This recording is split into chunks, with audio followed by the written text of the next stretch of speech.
Hello everyone, hope you guys are doing well. আজকে একটা সুন্দর দিন, না রোদ না বৃষ্টি না অন্য কোনো কিছু, না গরম, মোটামুটি কন্ট্রোলড একটা ওয়েদার। এই ওয়েদারে ঘুরতে বেরোনো বা যে কোনো কাজ করতে ইজিলি বাইরে বের হওয়া যায়, ওই বের হওয়ার সাহসটুকু পাওয়া যায়।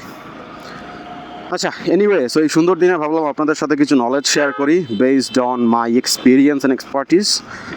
সো আজকের আলোচনার টপিক হচ্ছে কিভাবে আপনারা বাইক চালানোর সময় রাস্তাঘাটে একটু সতর্ক থাকতে পারেন, কোন কোন জিনিস খেয়াল করলে, কোন জিনিসগুলো মেনটেন করলে বা বুঝলে বাইক অ্যাক্সিডেন্টের হাত থেকে রক্ষা পাবেন। আসলে অ্যাক্সিডেন্ট পুরোপুরি আপনার হাতে না, বিকজ আপনি নিজে বাইক ভালো চালান, বাট আরেকজন এসব পিছন থেকে মেরে দিলে কিছু করার নেই।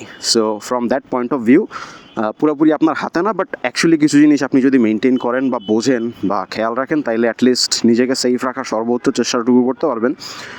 সো ওই জিনিসগুলো আমি শেয়ার করবো আজকে। আর এই জিনিসগুলো শেয়ার করার কারণ মেইনলি সেটা হচ্ছে অনেকে দেখবেন যে অনেক দিন ধরে বাইক চালায়, but they do not have any proper knowledge যে রাস্তাঘাটে কেমনে বাইক কন্ট্রোল করতে হয়, কীভাবে চালাইতে হয়। অনেক দিন ধরে চালায়, বাট এই জিনিসগুলো বোঝে না, অ্যাক্সিডেন্ট করে হরহামেশাই। আবার অনেকে আছে তাদের বাইক চালানোর বয়স খুব বেশি না, বাট তারা এই জিনিসগুলো ভালো বুঝে বা জানে। সো যার ফলে তাদের ওরকম কোনো ঝামেলা হয় না।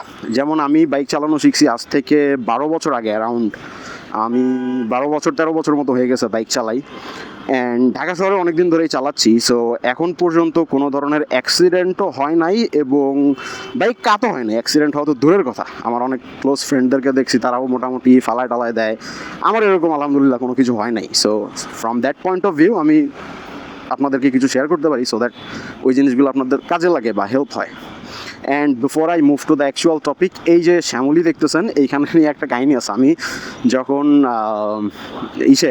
যখন পাড়াও থেকে বাইক নিয়ে এক জায়গায় যাওয়ার উদ্দেশ্যে যাত্রাবাড়ির ওদিকে যাবো মূলত, সো আদাবর সম্ভব মার্কেট থেকে বাইক কল করছি, অ্যান্ড দেখলাম ছবিতে যে 40-50 বছর বয়সী একজন আঙ্কেল, উনি রাইডার, তো ভাবলাম ঠিক আছে যাওয়া যাক। বাট অ্যাকচুয়ালি উনি যখন আমার পিক করতে আসছে, দেখি যে একজন ইয়াং ছেলে। দেখে আমার মনে হলো যে ভালো চালাইতে পারবে কি না, বাইকের কন্ডিশনও ভালো না, প্লাস এই ছেলেরও কোনো কনফিডেন্স নেই। তো যারা এই লোকেশনটা চিনেন, শ্যামলী থেকে শম্পা মার্কেট থেকে শ্যামলী হল পর্যন্ত আসতে কতটুকু সময় লাগে? 2 মিনিট। এই 2 মিনিটের মধ্যে আমি ডিসাইড করে ফেলছি ওর বাইকে আমি যাবো না, বিকজ ওর বাইকে গেলে আমি অ্যাক্সিডেন্ট করবো শিওর। উল্টাপাল্টা চালায়, ব্রেক করার সেন্স নাই, রাস্তার মাঝে ব্রেক করে দেয়, তারপর গিয়ার 3-এ ফালায় আপনার 10-এ চালাইতেছে, বা আপনার গিয়ার ওরভাবে শব্দ করতেছে কটকট। তো সব কিছু মিলাই জাস্ট আমি পরে আর ওর বাইকে উঠি নেই। তো এবং আমি ওরা জিগাইলাম, আপনি যে পাঠাওতে মারতে আসছেন, ভাড়া মারতে আসছেন, আপনার এক্সপিরিয়েন্স কয়দিনের? কইলো ভাই গ্রামে চালাইছি, হাইওয়েতে 7 দিনের। আপনার ঢাকার শহরে আমি 7 দিন চালাই। তো দেখাই আমার মেজাজ খারাপ হয়ে গেছে, 7 দিন চালাই আপনি আসছেন ভাড়া মারতে, নিজেও রিস্কে আরেকজনের রিস্কে ফালাচ্ছেন।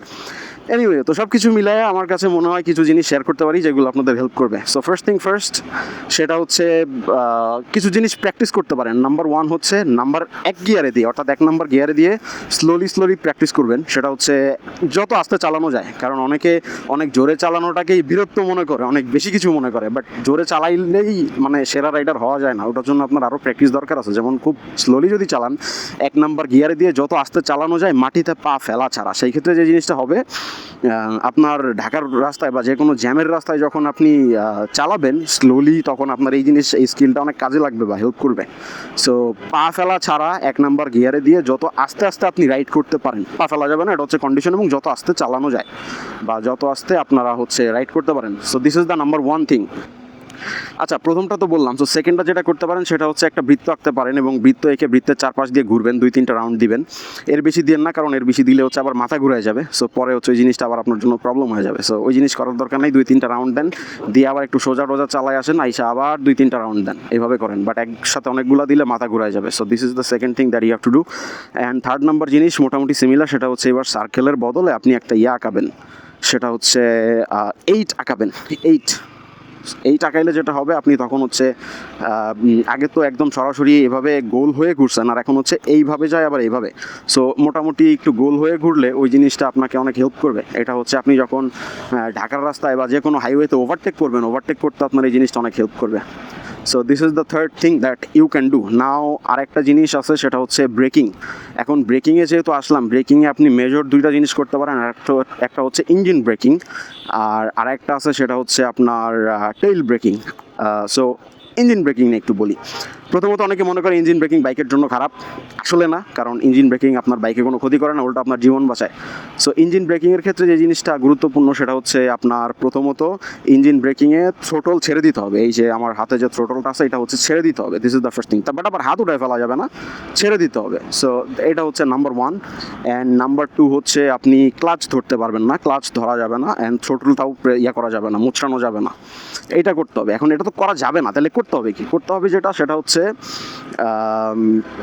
আপনার হাতের এবং পায়ের ব্রেক, দুইটা ব্রেক একসাথে করবেন, স্পিড যতই থাকুক একসাথে করবেন, এবং গতি যখন একদম কমে যাবে তখন গিয়ে হচ্ছে আপনি ক্লাচ ধরে ডাউনগ্রেড করবেন, ডাউন শিফট করবেন। বাট ইনিশিয়ালি গতি যতই থাকুক ক্লাচ ধরা যাওয়ার দরকার নাই, থ্রোটলও মোচড়ানোর দরকার নেই, শুধুমাত্র আপনারা হচ্ছে ইয়া করবেন, মানে সামনের পিছনে দুইটা ব্রেক ধরবেন। এরপর যখন গতি কন্ট্রোলে চলে আসবে, কমে যাবে, তখন হচ্ছে আপনারা ইয়া করে ফেলবেন, দেন কি বলে, মানে তখন হচ্ছে ডাউনগ্রেড করবেন গিয়ার। এটা কেন গুরুত্বপূর্ণ? কারণ অনেক সময় রাস্তায় আপনারা জোরে চালাচ্ছেন, হঠাৎ করে দেখলেন সামনে কুকুর চলে আসছে বা ইনস্ট্যান্ট কোনো মানুষ আসছে বা কোনো গাড়ি চলে আসছে, হঠাৎ করে ব্রেক ধরার দরকার হয়, তখন এই জিনিসটা খুব কাজে লাগে। সো এটা করতে পারেন, এইটা অনেক কাজে লাগে। আচ্ছা, এরপর আছে ট্রেইল ব্রেক। ট্রেইল ব্রেকটা কি? সেটা হচ্ছে যখন পাহাড়ি রাস্তায় বাইক চালানো হয় তখন কিন্তু 80-90-তে, যখন 70-80-তে গতি থাকে তখন কর্নারিং করতে হয়। এখন কর্নারিং করার সময় যদি পিছনের ব্রেক ধরতে হয় পায়ে, তার পেছনের ব্রেক ধরলে স্কিড করার চান্স থাকে বা পড়ে যাওয়ার চান্স থাকে, সেক্ষেত্রে সামনের ব্রেকটা ধরবেন। পিছনের ব্রেকে পা রাখতে পারেন কিন্তু এটা ধরার দরকার নাই, সেটা আপনার জন্য ক্ষতির কারণ হবে উল্টা। সো সেক্ষেত্রে হাতের ব্রেকটা ধরতে পারেন।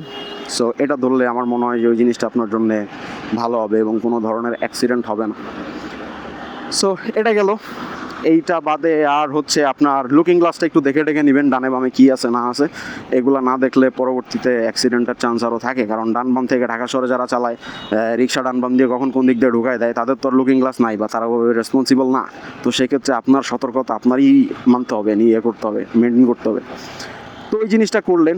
সো এগুলা মোটামুটি খুবই বেসিক, এই জিনিসগুলো একটু মেনটেন করেন, হোপফুলি একটা সেফ রাইড হবে। অ্যান্ড এই জ্ঞানগুলো দেওয়ার মেইন কারণ হইলো অনেক দিন ধরে চালানোর পর এই জিনিসগুলো মেনটেন করে না বা বুঝে না, পরবর্তীতে তাদের এই অ্যাক্সিডেন্টগুলো হয় এবং এটা একটা বড় ক্ষতি হয়ে যায় পরবর্তীতে, বড় অ্যাক্সিডেন্টে। সো ওই জায়গাটা থেকে শেয়ার করলাম। অ্যান্ড আপনারা যদি অন্য কোনো টপিকে ভিডিও চান আমাকে জানায়েন কমেন্ট বক্সে, আমি চেষ্টা করব নতুন ভিডিও দেওয়ার। So that's it for today and see you in the next one.